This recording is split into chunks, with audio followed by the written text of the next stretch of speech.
Alright! Good morning Pilipinas and good morning world! At sa ating mga kababayang OFW at mga kababayan natin na nandyan sa Pilipinas na walang sawang sumusuporta dito sa ating munting programa, thank you so much at mabuhay po tayong lahat hanggat gusto natin.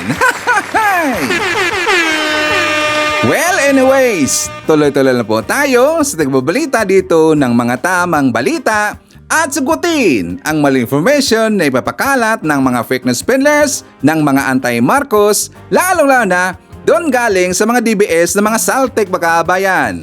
Yes, dapat silang saskutin. Bakit? Kasi paghahayaan natin sila na lagi pong naninira araw-araw kay BBM at sa Marcos sa may session sa katakal bakabayan, akala mga paninira ang matotoo yan sa mata ng ibang tao. So dapat silang sasagutin kasi ang bagong Pilipinas, bawal po ang mga sinungaling. At syempre, kasama niyo pa rin si Sir Ivan, ang pinakabulol na vlogger sa balat ng YouTube, pagbibigay sa inyo ng mga totoo at mga preskong balita na kinukuha natin sa ating kapitbahay na social media. So magandang buhay sa ating lahat bakabayan and a happy Saturday sa ating lahat. Okay, so before na mag-start bakabayan, well syempre, as usual, i-check muna natin ang ating mga viewers na may maraming comment dyan sa baba sa ating comment section, ang ating pong top 5 commenters. At nandito sa listahan, ang nanguna po sila Ma'am Lerma Sondita. Meron siyang 72 na mga comments. Nandiyan rin po si Divina Dicuaten. Meron siyang 38 na mga comments. Nemi Hasigawa. Meron siyang 34 na mga comments. Lynn Gonzalez, meron siyang 31 na mga comments. And Robel Ferrer Official, meron siyang 29 lahat ng mga comments. Again, thank you so much po sa ating top 5 commenters. At syempre, pasalamatan natin ang ating mga silent viewer this thing channel. Thank you so much. At syempre, pasalamatan rin po natin ang lahat ng mga viewers na lagi pong nag-like, lagi rin pong shares ng ating mga videos. Thank you so much. And also mga kababayan ko, i-acknowledge natin ang ating mga channel members. Nandyan si Maria Hermenegilda Panso, hi to Eliazar Tony Hinobi, nandiyan po si Cosmo Defender, Pusong Inami, Maria Los Lagunsal, Barbara Butler, Katita Dar, Susan Torres, Edmond Casellejo, Samuel Membrado, and Via Vivar. I-greet natin mga kababayan, ating po mga early birds, mga suki. Yun ang una po sa pag-comment dyan sa baba sa ating comment section. Nandyan po sila si Leonardo Asteliero, Len Gonzalez, Papa Adilio, Lalaine Bagono. Nandiyan rin po si Nonoy Florin Hills, Mamandawi City of Cebu. Hi to Ralis Carlinga, Emmy Mapalad. Hi to Edmond Ramos, get well soon daw sa kanyang beautiful wife na si Pearly Ramos of Estrella Heights Subdivision, Burgos. Hi to Christina Dapitan. Isyata natin si Michael Vinas, Sarah Brightman Vlog, Orlan Manral, Florifigo Mapak, Erlinda Diocades, and hi to Maria Elena Valera. Okay. So, kumusta ang labagabayan? How are you today?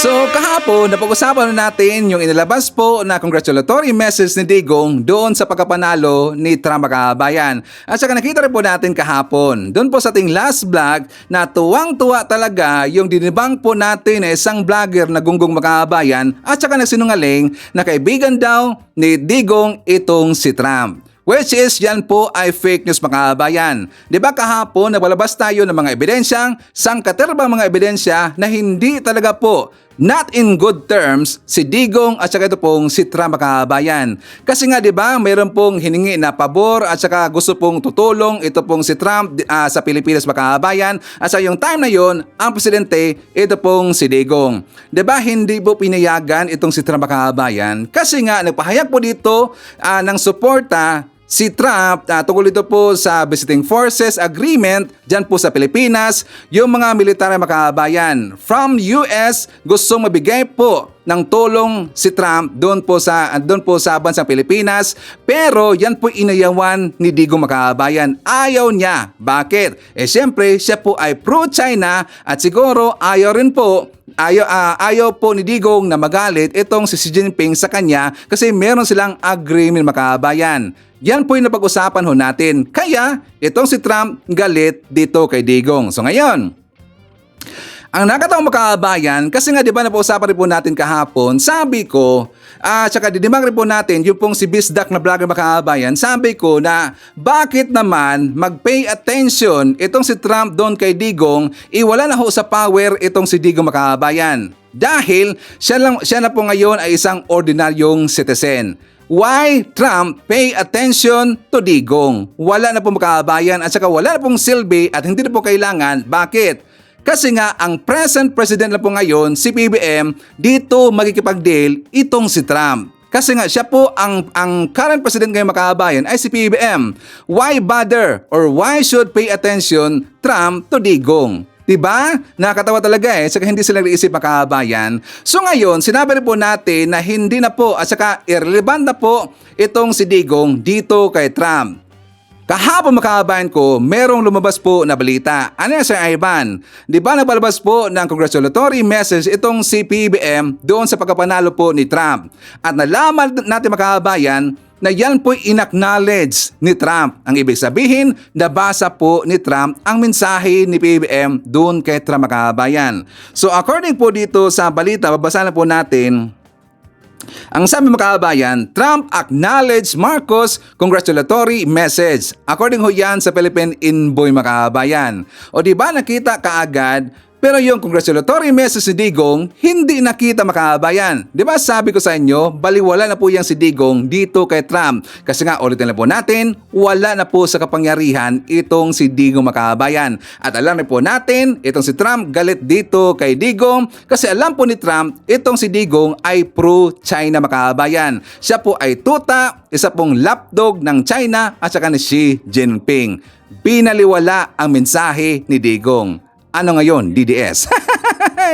Diba sabi ko sa inyo tama talaga ang ating pong analysis kahapon makabayan between dito kay Digong at sa kay Trump. And also, ang sarap talaga basahin Ano ang mensahe, Sir Ivan?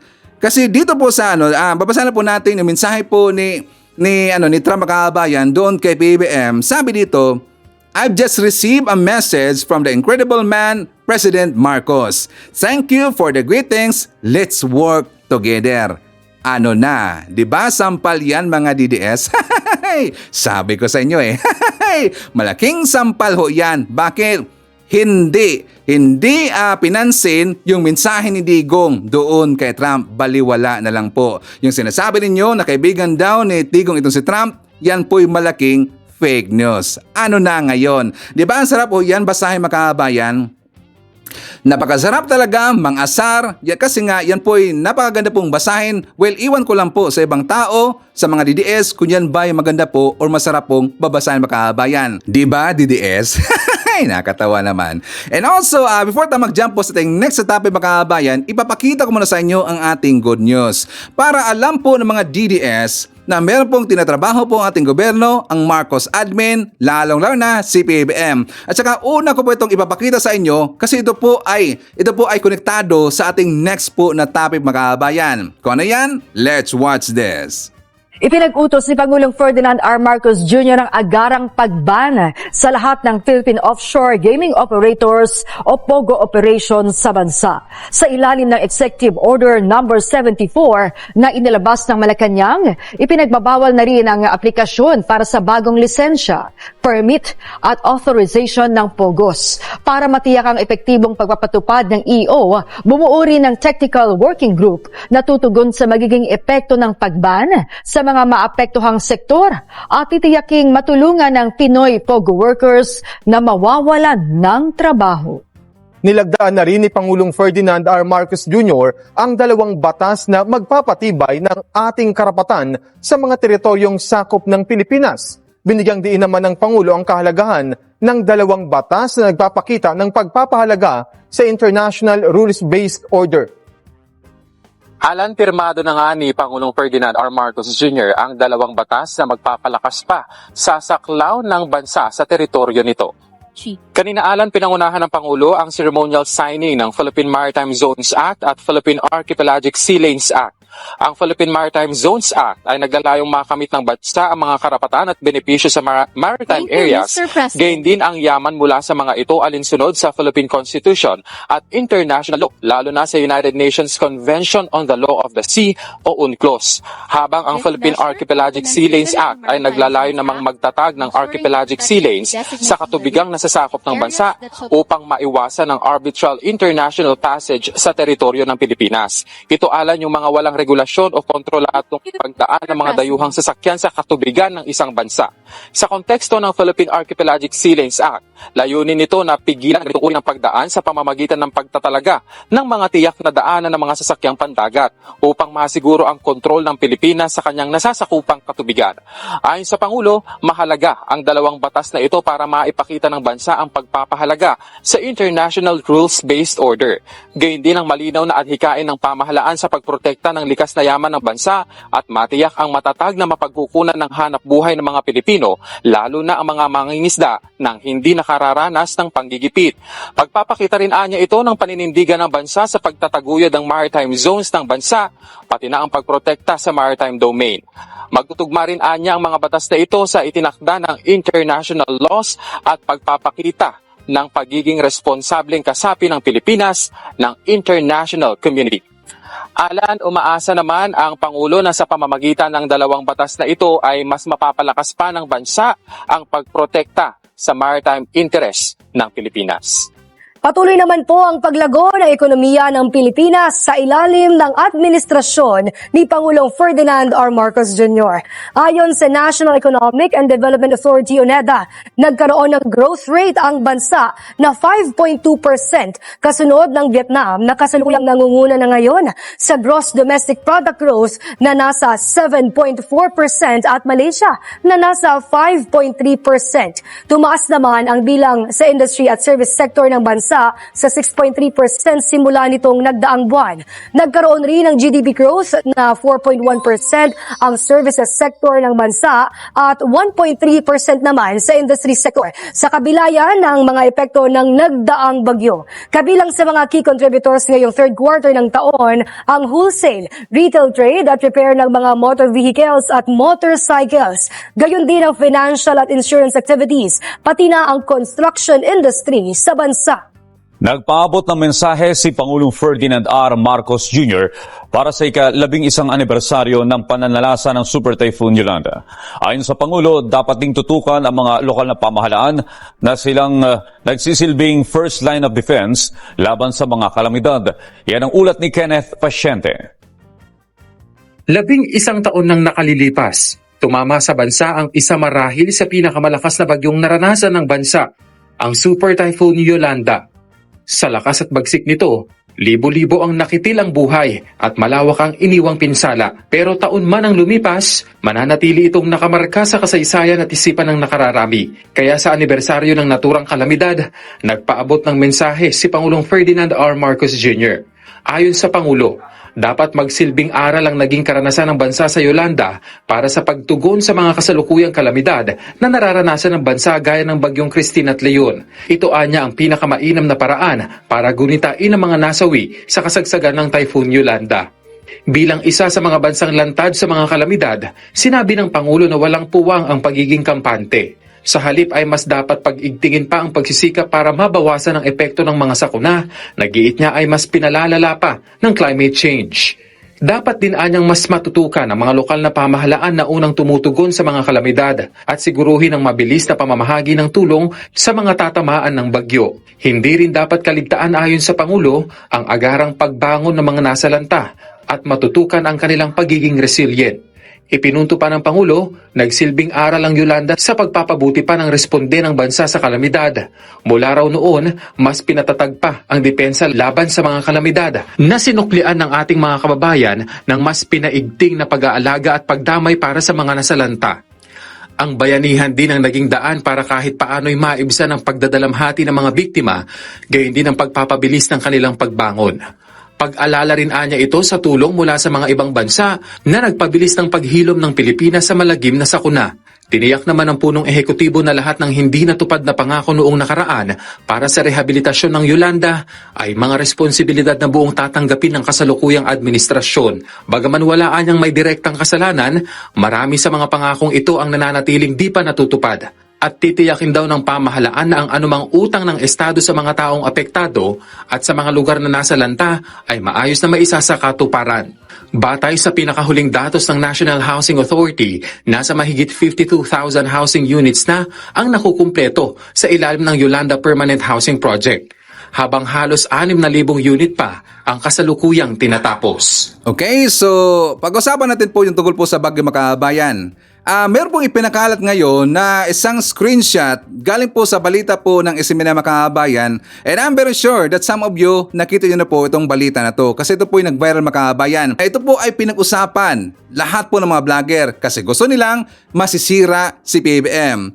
Ano yung kanilang ipinakalat, Sir Ivan? Di ba napansin ba natin na meron pong post ng mga DDS tungkol dito po sa Isimenay Makabayan? Ang sabi dito, pondo ng pamahalaan para sa quick response na ubos na dahil sa sunod-sunod na bagyo ayon kay Pangulong Bongbong Marcos. So isa po sa kanilang flashcard or news flashcard Makabayan, yan po'y tinag lahat po ng mga DDS included ito pong si Ana Malindog o Makabayan. So mag-focus tayo po dito po sa post ni Ana Malindog. Kasi according po sa iba Makabayan, sabi nila kasi nga ito po ay out of context. Like for example, dito po sa news flashcard na ipinakita po ng Isimenay Makabayan, ang sabi dito ni PBBM, ang Quick Response Fund or QRF natin, ang katotohanan dyan dahil sa dami ng bagyo ay naubos na.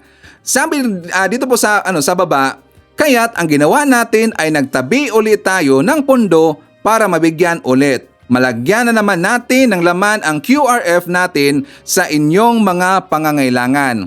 Diba kung yan po ang mabasahin natin Makabayan, out of context kasi yan. Kasi hindi natin alam kung ano ba talaga ang sinabi ng buo or buong mensahe po ni PBBM tungkol po dito sa Quick Response Fund Makabayan. Diba? Sa lahat po na makakita niya ng taong bayan, magagalit talaga. At saka isipin kagad po ng mga tao, lalo na dun po sa mga tao po na hindi po mahilig mag-resist Makabayan, yung kung ano lang ang nababasa nila sa mga text or caption po galing po sa mga DDS, maniniwala ka agad. Di ba Makabayan, doon po sa mga nauto, doon po sa mga tanga, hindi po marunong po yung mangkalikot na mga informations na at saka isipin nila ano ba talaga ang sinasabi ni PBBM? Ano ba ang buo ng mensahe ni PBBM? Like for example, dito po sa sinabi po ng mga DDS na wala na yung fund daw, ang Quick Response Fund, ayan po daw ay binulo sa Makabayan. At saka iba rin po nagsasabi, inubos na daw sa ayuda. At dito po sa ibang mga vlogger Makabayan, sabi dito ni Ana Malindog, para hindi siya halata, sabi niya, ano ba yan? Ginoo ko, nakakaloka. So kung sino mang makakabasa sa kanyang post Makabayan, magagalit talaga kay PBBM. So para po maintindihan natin, let's watch this. Sa harap ng pagtatama ng sunod-sunod na mga bagyo sa bansa, tiniyak ng Department of Budget and Management na may sapat na resources ang pamahalaan para tulungan ang ating mga nasalantang kababayan. At bukod sa usapin ng pondo, isa din sa mga tanong ngayon, gaano nga ba kahanda ang Pilipinas sa kalamidad? Ang kasagutan alamin sa sentro ng balita ni Kenneth Pasyente. Mas tumaas pa ang kahandaan ng mga Pilipino pagdating sa kalamidad sa ilalim ng pamumuno ni Pangulong Ferdinand R. Marcos Jr. Batay yan sa resulta ng survey ng Harvard Humanitarian Initiative o HHI. Ayon sa Presidential Communications Office, lumabas sa survey na tumaas ng 42% ang self-reported disaster preparedness ng mga Pilipino kumpara noong mga nakalipas na taon. Nangolekta ang HHI ng datos mula sa 4,608 na Pilipino sa lahat ng rehiyon mula Pebrero hanggang Marso ng 2024. Nagpakita ito ng average score na 19.2 sa 5 sukatan ng kahandaan sa sakuna, pagpaplano, pagsasanay, pamumuhunan sa mga kagamitan, impormasyon at suporta ng komunidad. Ito ay mas mataas kumpara sa 13.5 na resulta sa unang pag-aaral ng HHI noong 2017 na gumamit ng parehong metodolohiya at instrumento. Gayunpaman, dahil ang Pilipinas ay nananatiling isa sa mga bansang pinakalantad sa mga natural na sakuna, binigyang diin pa rin ng HHI ang pangangailangang palakasin pa ang mga pagsisikap ng bansa sa paghahanda sa sakuna. Nananatiling mahalaga ang suporta at pamumuhunan lalo na sa mga larangan gaya ng local leadership, paggamit ng teknolohiya para mapaunlad ang mga sistema ng early warning systems, pakikilahok ng komunidad, pagbuo ng mga matitibay na infrastruktura at pagpapalakas ng mga anticipatory actions. Nauna nang binigyang diin ni Pangulong Marcos Jr. ang pagsisikap ng pamahalaan para tugunan ang epekto ng kalamidad na pinalalalapaan niya ng climate change. Sa harap naman ng sunod-sunod na pagtama ng bagyo sa bansa, tiniyak ng DBM na handa ang pamahalaan na tumulong sa mga nasalantang lugar. Batay na rin ito sa direktiba ng Pangulo na tiyaking laging handa ang backup na pondo para sa pangangailangan ng mga nasalanta. Gitang DBM, nasa 30 billion pesos ang QRF na naibaba na sa mga ahensya ng gobyerno hanggang nitong October 24. Kalahati ang nagamit na, pero ang ibang ahensya gaya ng DSWD ay naubos na dahil sa pagtugon sa kalamidad. Sa kabila nito, pwede naman umanong magamit ang contingent fund na nasa 7 bilyong piso. Pwede rin gamitin ng mga ahensya ng pamahalaan ang kanilang unprogrammed appropriations at local government support fund para i-augment sa kanilang QRF. So ang ibig sabihin po ni PBBM na naubos po yung Quick Response Fund Makabayan, yun lang pong sa DSWD. Hindi po lahat ng ehensya Makabayan. So according po ng DBM, pwede pa lang gagamitin po yung contingent fund kasi meron tayo pong backup na fund Makabayan. Meron pong backup po DDS. So pwede pong gamitin po yung contingent fund and also pwede pong gamitin yung unused program or unused appropriation fund ng LGUs.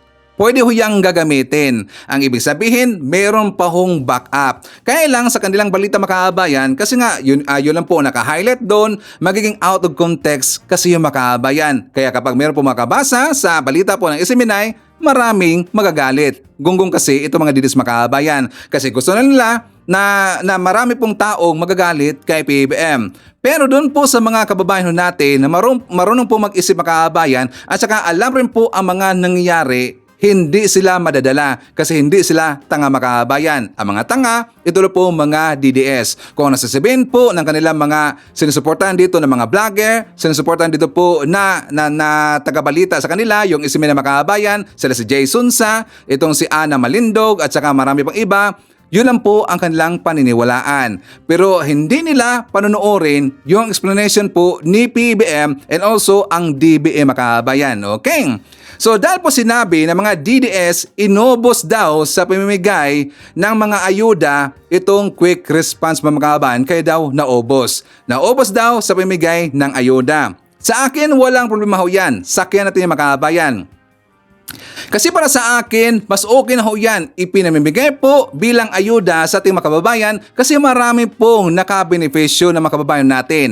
Unlike doon sa mga kurakot, sa confidential funds, sa intelligence funds na kung saan hindi natin alam saan pumunta ng mga kababayan, malamang sa malamang, nandun lang po yon sa ilan pong mga tao na mga bulsa makabayan. Correct ba I'm wrong? Or baka naubos yon sa pamimigay po ng sobre makabayan. Diba? Saan tayo? Sa ibinigay po na ayuda o doon po sa ilan pong taong kinurakot yung budget makabayan? Doon na tayo sa ibinigay po ng ayuda kasi nakita ho natin marami pong taong nakabenepisyo, marami hong taong natulungan at marami hong taong napasaya ang ating gobyerno makabayan. Pero doon po sa confidential funds, intelligence funds na hindi ho natin saan po yun napunta, iilan pong taong nakabenepisyo makabayan. Mga bulsa po ng mga kurap na official na nandyan po sa ating gobyerno. Sino yun? Siguro si Save the Queen makabayan. Example, si Save the Queen. Diba? Kurap naman kasi. Tas gusto nila na pababain po sa pesto si PBBM. Si PBBM, ating pong presidente si PBBM, he's doing a good job. Ginagawa ho niya ang lahat para po matugunan po ang mga issue dyan sa Pilipinas, mga domestic problems, tinugunan ho yan ni PBBM. Ang problema lang kasi dito, ang mga DDS makabayan, bulag naman kasi. Hindi nila inaalam kung ano po ang tinatrabaho po ng ating gobyerno at saka ano rin pong trabaho ni PBBM or ang tinatrabaho po ni PBBM. Wala silang alam dyan. Bakit? Sila kasi po ay binulag sa kabilang kampo makabayan. Diba? Okay na yon. Ang dapat nga mag-step down dito, ito pong si Save the Queen, si Poset, si Paul Torreira makabayan. Bakit? Nakakahiya ang dami na pong ebidensya against sa kanya makabayan na ayaw niya pong sagutin.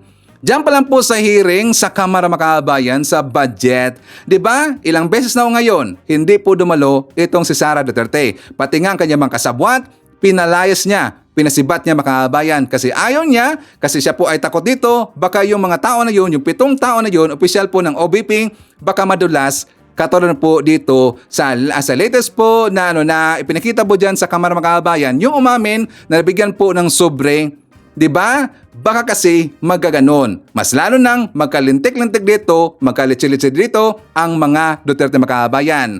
So hindi na po kailangan na mag-people power makabayan. Anong nangyari sa Ivan?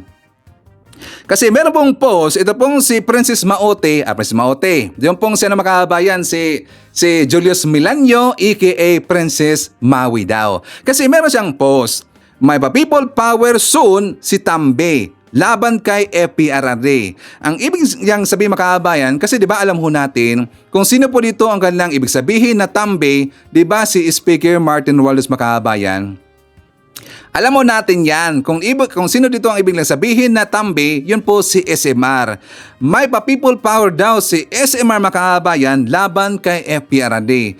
Kailangan ba ng people power kay FPRRD?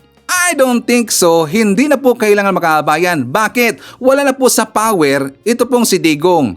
Bakit pa kailangan po ng people power? Gonggong talaga Tas sabi niya, daming budget para sa rallyista At bakit si FPRD pa ba ang nakaupo para patalsikin ninyo? Well, siya na rin po dito ang sumagot makabayan. Yan po ang answer. Hindi na po kailangan po ng people power. Kasi nga, ulit na po nandito dito, si Digong ordinaryong citizen na lang po ngayon. At saka si Digong wala na po sa kapangyarihan. No need po ang people power. At saka wala rin po akong nasagap na balita na may plano pong mag-people power ang gobyerno natin makabayan against po sa mga Duterte. Kahit doon sa mga GC-GC, wala po yan. Hindi ko rin po nabasa doon na meron pong nagpaplano na mag-people power makabayan. Ang meron na pong plano dito na mag-people power, ang mga DDS lang po. Kasi sila po dito ay nagbabakasakaling matatanggal pa nila si PBBM sa pwesto makabayan. Diba? Hindi kailangan ng people power. At saka dito rin po kay Pusit, kay si Paul Torreira, Save the Queen, hindi na rin po kailangan po ng people power against sa kanya makabayan. Bakit sa Ivan?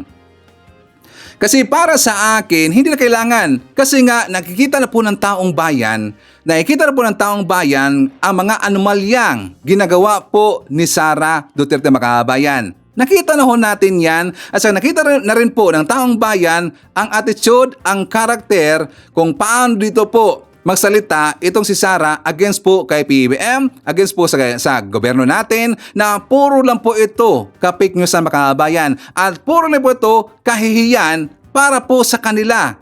Hindi po dito mahihiya po si PBBM at saka yung gobyerno natin. Bakit? Ang mahihiya dito makabayan, ito pong si Puset, si Sara at saka yung mga Duterte. Kaya hindi na po kailangan po ng people power kay Sara. Dapat na lang ang isipin nito ni Sara kung meron man siyang kahihiyan makabayan at kapag walang plano itong si Sara Duterte na bumaba po sa pwesto bilang presidente, napakakapal po ng kanyang mukha makabayan. O diba DDS? So anyways makabayan ko, before na mag-jump po sa ating next topic, isa naman natin. Nandyan po si Cry Cry. Hi to Elsa Singgian. Nandyan po si Herminia Sunggalia from Leyte. Hi to Daldet Pasamonte. Nandyan po si Noel Narcida. Lia Samantha. Isa natin si Yula from Pasig City. Nandyan po si Ashen. Maria Joy Ponceja. Hi to Masking Digma. Rosemary Manuel, nandiyan po si Benigno Seriano, Erwin Sunorin, hi to Divina Dicuaten, i-shoutout natin si Estrella Diaz Menjola, shoutout daw sa kanyang mga kapatid na nandyan sa Nabotas at Muntinlupa. Okay, So, ngayon mga kababayan ko, pag-uusapan natin si Senator Amy Marcos. And I'm very, very sure na meron na po akong nabasa kasi mga kababayan na ayaw niyong pag-uusapan itong si Senator Amy Marcos. 'Di ba? May nagko-comment po diyan sa comment section kasi gusto nila hahayaan daw natin itong si Senator Amy Marcos mga kababayan kasi daw kapatid po ni PBBM. Pero alam niyo po mga kababayan, para po maintindihan ng lahat, itong panawagan ho natin dito kay Senator Amy Marcos, gusto kasi natin na i-push, i-pressure ito pong si Senator Amy Marcos na ikondina niya yung pambabastos si Sara Duterte sa kanyang papa mga kababayan kay Apu Lakay. Yun na naman po ang pakay natin dito. At saka meron kasi akong nakita mga kababayan, actually ito po i-forward po ng ating viewer, nakita kasi niya mga kababayan na ito pong sekretary po ng DSWD na si Gatchalian and also Speaker Martin Romualdez ang kanyang pinsan mga kababayan, pinaringgan kasi ni Senator Amy Marcos. Ito po ay tungkol po sa ayuda mga kababayan.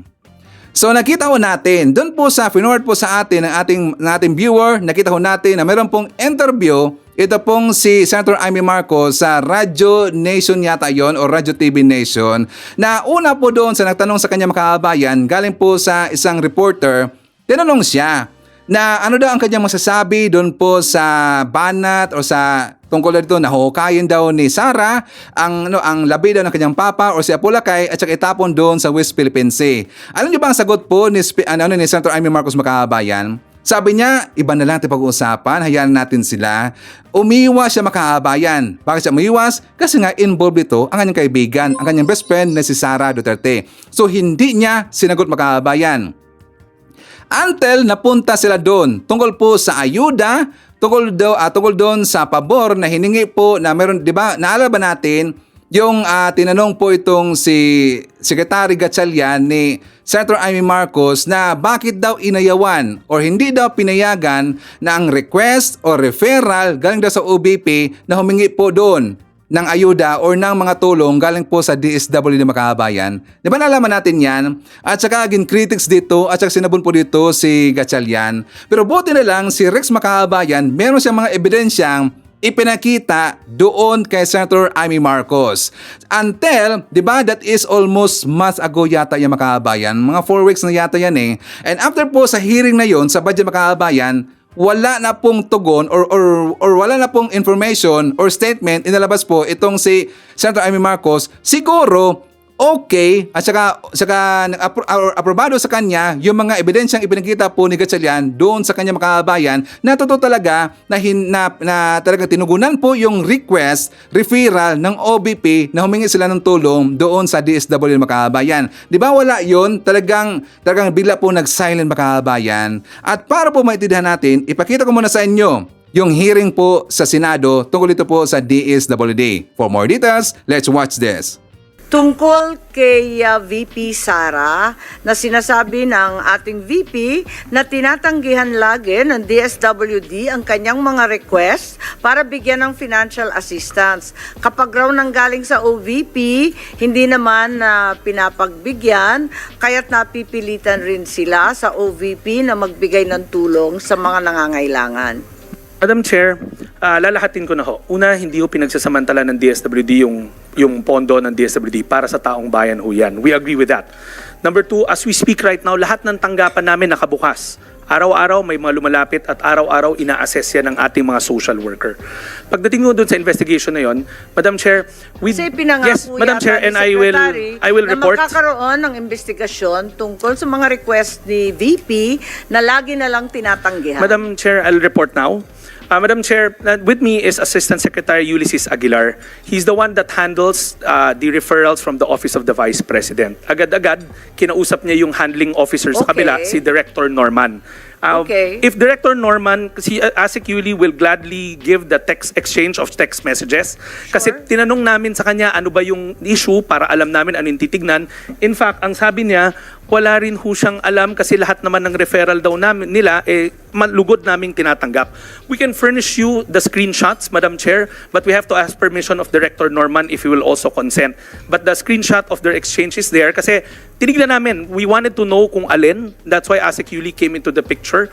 We asked Director Norman na normally nagre-refer. So we will gladly show you the exchange of messages. Yes, kung maaari lamang para matapos Tama, na Madam Chair. yung usapin na yan. Madam Chair. Dahil parating inuulit-ulit. Yeah, Madam Chair, and also if I can also add, we'll also submit to the committee a copy of a plaque that we just received middle part of this year from the OVP saying that we're a valued partner, that we would always help the referrals. Meron din ho kaming parangal ho doon, and we'll gladly submit it to the committee as well. Yes, if we could put that on record, that Yes. would put the matter at rest and we can be Yes, clarified Madam Chair, on we will have to the seek concern. the permission lang of Director Norman kasi it's a private Okay. exchange between the two of them. But Yes. on our side, we will gladly furnish you the screenshot, Yes. provided that Director Norman will also agree because of data privacy. Thank you very much, Secretary. We'd be very grateful for the update. Kaya si Senator Bongo nagdududa na rin eh. Madam Chair, in the last hearing, I told the good senator, I think there's a miscommunication between his office and our office. The original list that they gave Madam us, Chair. which we can give back, is a list of LGUs, not end beneficiaries. Binalik ho namin yon at sinabi namin hindi ho itong mga beneficiaries kundi mga local government units ho to.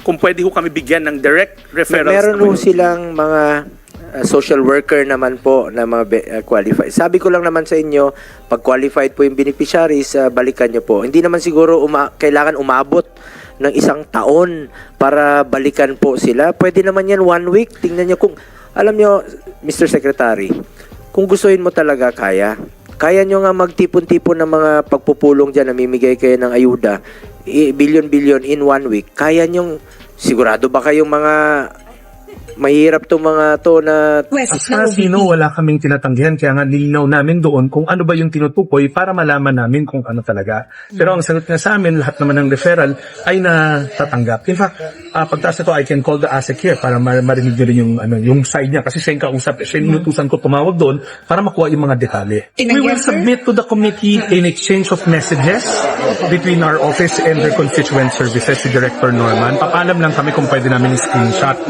Kasi it's a private conversation between somebody from our office and somebody from their office.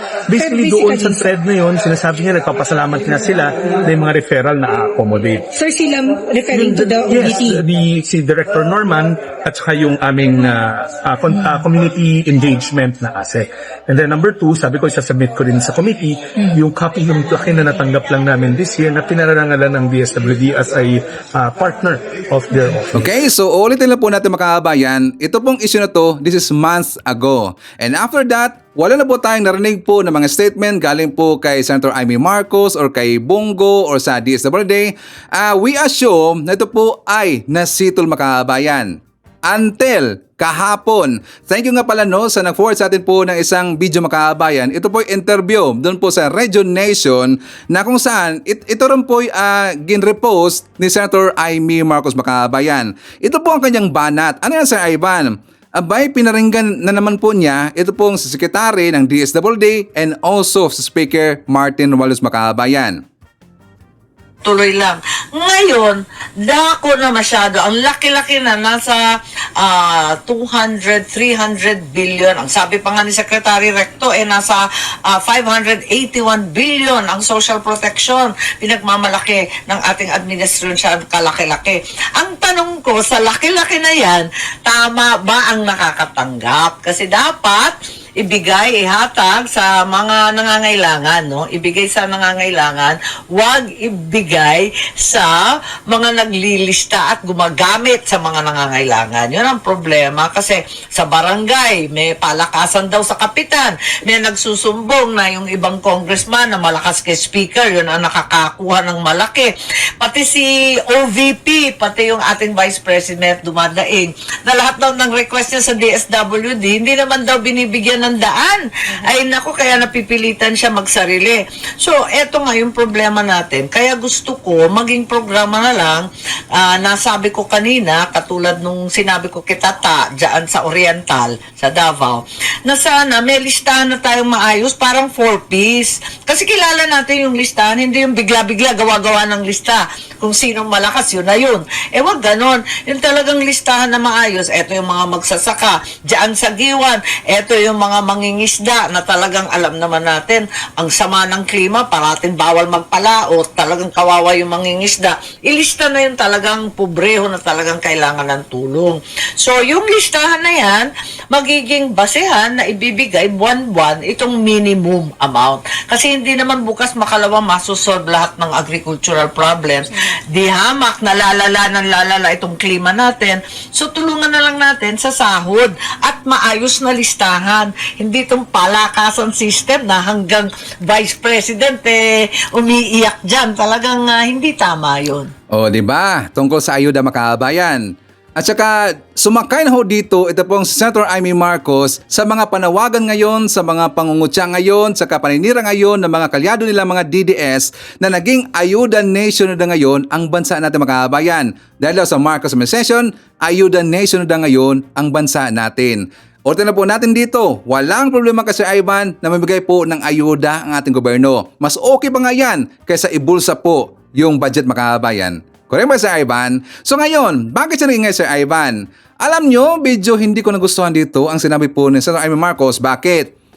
Kasi doon po sa ulang question ng mainstream media makabayan, isa pong reporter, tinanong siya, ano ba ang kanyang masasabi dito sa pambabastos ni Sara Duterte na hukayin daw niya ang labi na Boracay at saka itapon doon sa West Philippine Sea. Hindi niya sinagot makabayan. Umiwas siya. Sabi niya, ay iba-iba na lang. Hayaan na natin yan. Sa ibang question lang daw. Kasi daw, problema yan. Pero friends pa rin kami, ni Sara Duterte. Hindi niya kinundi na friends pa rin po daw sila ni Sara Duterte makabayan. Ngayon, napansin ba natin, ipakita ko sa inyo po ang post niya doon sa kanyang account makabayan, sa Facebook account, na iilan na po dito ang nanood po. Partida makabayan, nirepost ho yan ni Senator Amy Marcos. Pero ilan na po ito nanood? 1.7 1,700 na po ang nanood makabayan or views. Samantalang si Senator Amy Marcos, meron ho siyang milyones ho na followers makabayan. Tingnan nyo, 2.8 million followers meron itong Senator Amy Marcos. Pero bakit gano'n lang po kaliit ang nanood makabayan? Ang ibig sabihin, marami na po dito pong nadismaya na mga Marcoses or mga Marcos supporter dito sa inasta po ng Senator Amy Marcos. Kasi nga umiiwas siya at hanggang ngayon, hindi pa rin po niya kinundin na yung kabastusan po ni Sara Duterte. So, babalikan natin, bakit kaya nag-ingay bigla ito pong si Senator Amy Marcos makabayan? What do you think? Kasi nga, di ba si Sara Duterte, binakbakan ho ngayon sa Kamara Makabayan. Dahil po sa budget po ng confidential funds at dahil po marami ngayong nalabasan po ng mga ebidensya, meron talaga pong ginawa na anomalya ito pong si Sara Duterte. Kaya gumawa ngayon ng ingay Senator Amy Marcos. Kaya nga, di ba, binanggit na po niya ngayon yung tungkol po sa OBP, hindi daw pinayagan ang request, ang referral doon sa DSWD. Kaya nga pinaparinggan niya dito ang DSWD and also si Speaker Martin Romualdez kasi meron daw palakasan sistema kabayan.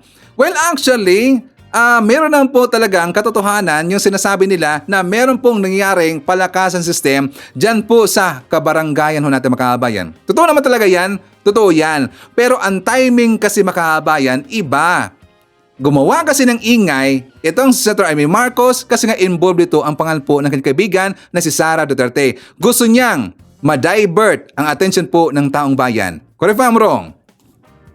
Diba? Sakto ba si Sir Ivan? Sakto ba ang ating analysis makabayan? Gumawa ng ingay po si Senator Amy Marcos kasi gusto niyang ma-divert po ang issue ng taong bayan. Okay? So, ating sasakyan ho yan. Kasi nga tungkol to sa ayuda makabayan at saka tinawag rin po na ayuda nation ang bansa natin, tinawag po ng mga DDS. So, dito po sa balita, nakita kasi natin makabayan na kung bakit pala laging sinasabi po ng mga Duterte, laging yung sinasabi po ni Baste, ni Pulong na ayaw nila sa ayuda makabayan.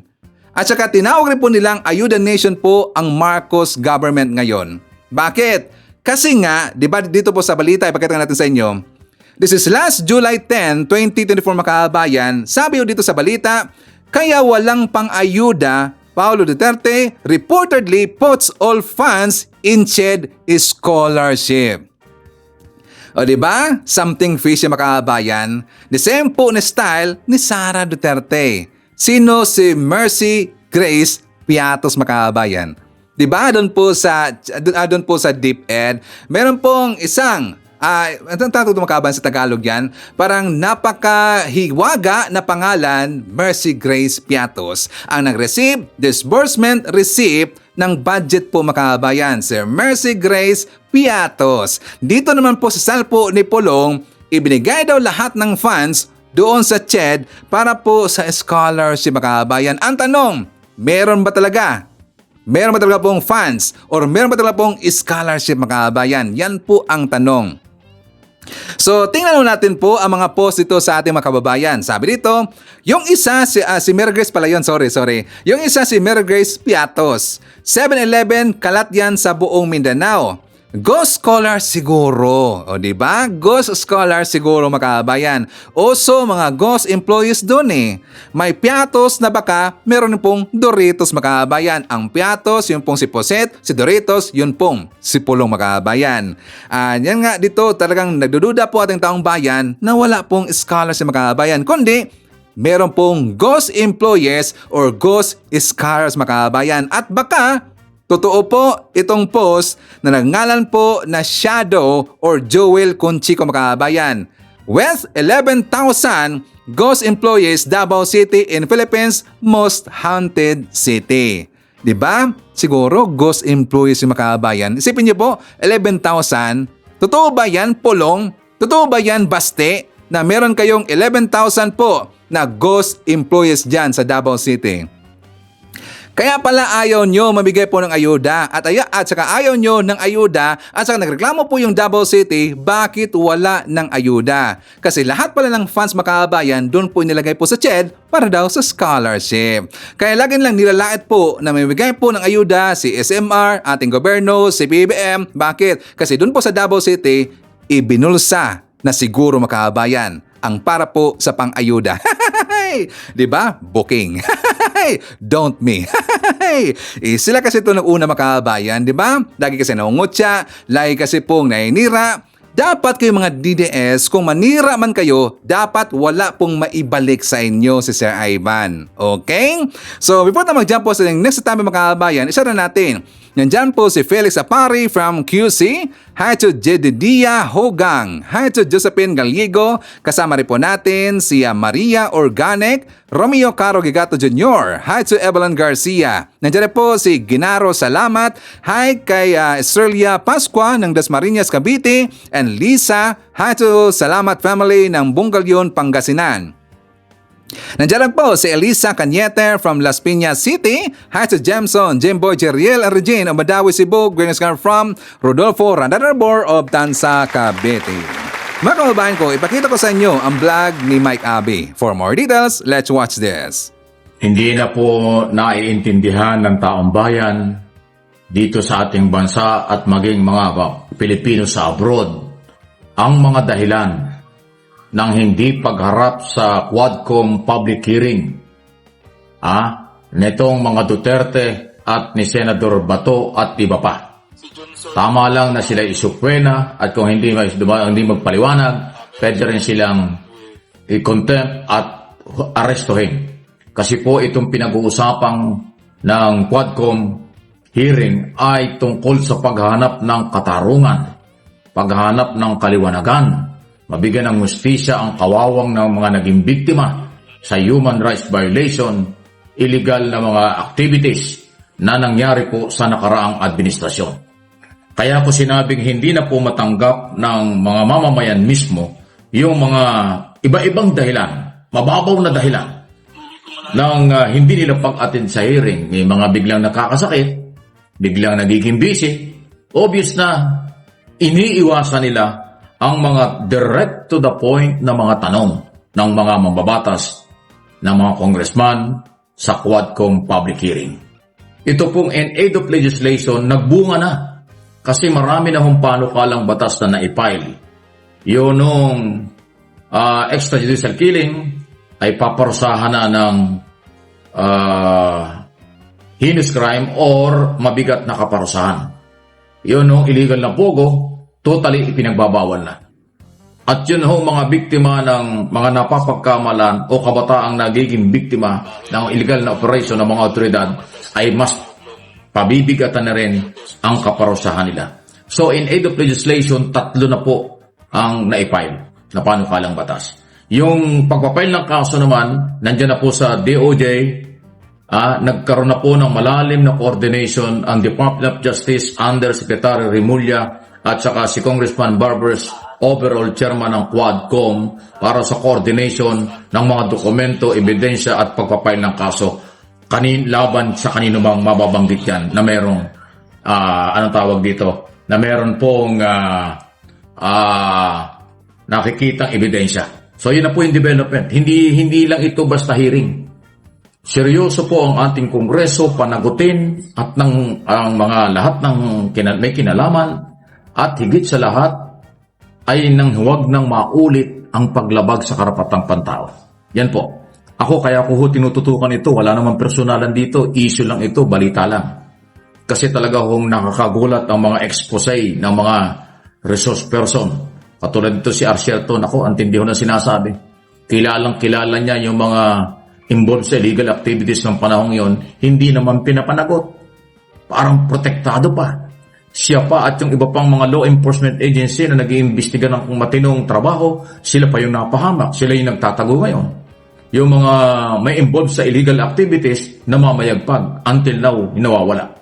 So, yan po from Davao at hanggang dito ho sa maraming lugar sa Pilipinas nangyari ang ganon. So, nakakalungkot. Kaya, huwag po kayong magsawa. Ang atin lang magagawa ng aking mga channel ay iparinig sa inyo at bigyan ng analysis, opinion, interpretation ng mga nangyayari.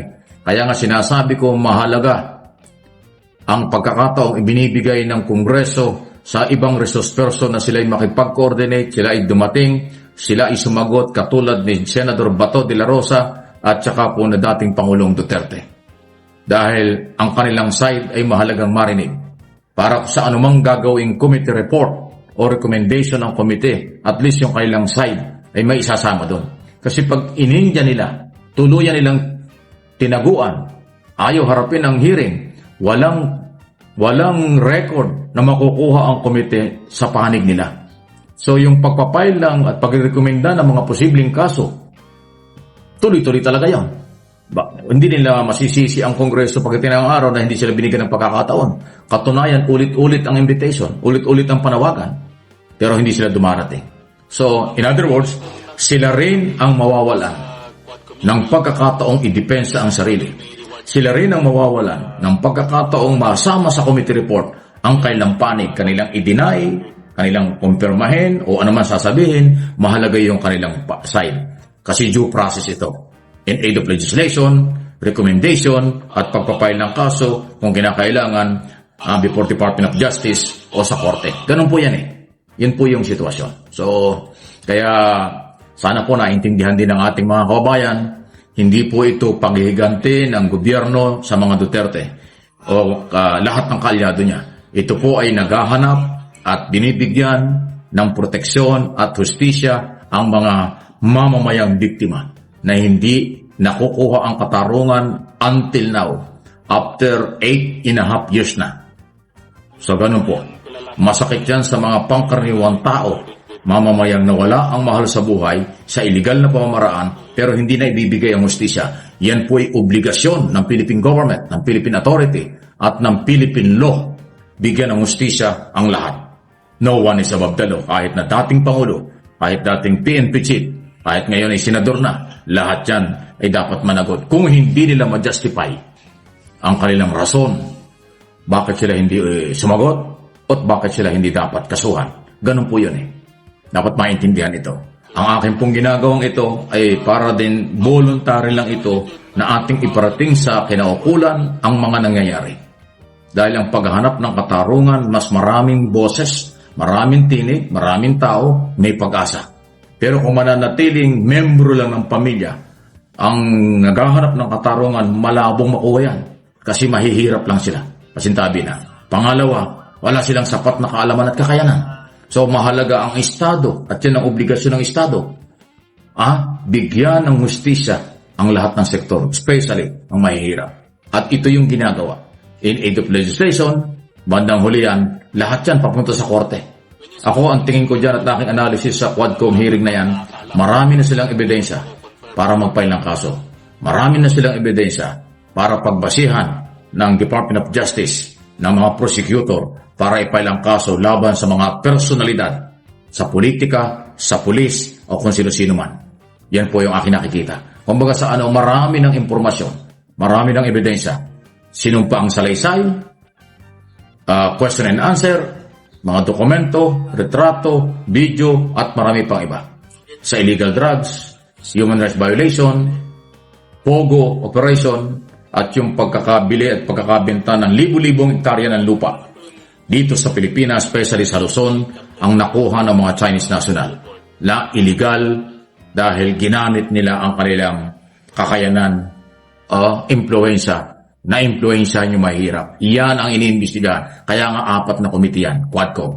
Yan po yan. Okay, so kasama rin po natin si Jenky Arellano, hi si Judith Dumas Panya, nandiyan po si Nonsky Pasamonte, Lisa Dakotanan Candido, Apple Nash, JRN, Ming Ungria Santino, nandiyan po si Wing Salvatierra from Coronadal City, South Cotabato, Hancho Emerald Gemini, Beth Modisto, Boboy Elmido Cosin Salugyo, isara natin si Victor Rubin, Mercy Calatrava, Rubin Basinga Salindong, Jose Lisa Moises, nandiyan po si Nida Ichhaka, Beth Canido, Josephine Abiba, Annabelle Hoson from Japan, hi to Edna Niket from UK, and hi to Elsa Hoffman.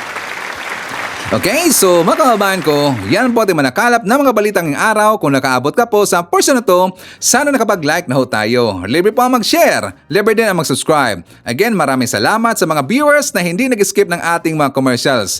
Thank you so much.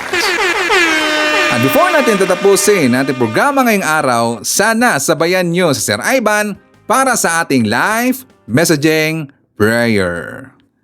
Mahal na Panginoon, Ikaw ang aking lakas, aking pag-asa at aking kagalakan. Kailangan po kita sa lahat ng oras. Pakiusap, protektahan mo po ang aking pamilya, mga kaibigan at sino mang nagbabasa nito. Dalangin ko na ang kamay ng Diyos ay hindi titigil sa pagtulong sa atin sa mahihirap na sandali ng buhay. Naway alasin ng Diyos ang ating pasakit, mga alalahanin at problema at palitan ang mga ito ng kalusugan, kaligayahan at kapayapaan. Idinadalangin ko ito sa pangalan ng ating Panginoong Jesucristo. Amen. So maraming salamat mga kababayan, and I hope to see you again on my next video. Rocking around the Christmas tree at the Christmas party hop. Mistletoe hung where you can see, every couple wants to stop. Rocking around the Christmas tree, let the Christmas spirit ring. Later we'll have some pumpkin pie and do some